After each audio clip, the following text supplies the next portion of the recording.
તારીખ 31/8/2024 બપોરના 2:30 વાગ્યા આસપાસ સુલતાનપુર ગામે સામાકાંઠા વિસ્તારમાં રહેતા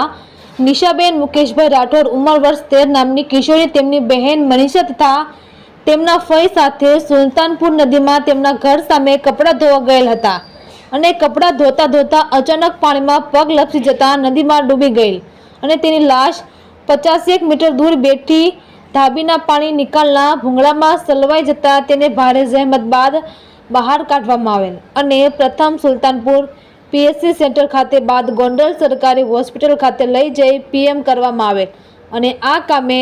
સુલતાનપુર પોલીસ સ્ટેશન દ્વારા અકસ્માત મોત દાખલ કરેલ, જેની આગળની તપાસ સુલતાનપુર પોલીસ સ્ટેશનના એએસઆઈ હિતેશભાઈ ગરેજા ચલાવી રહ્યા છે।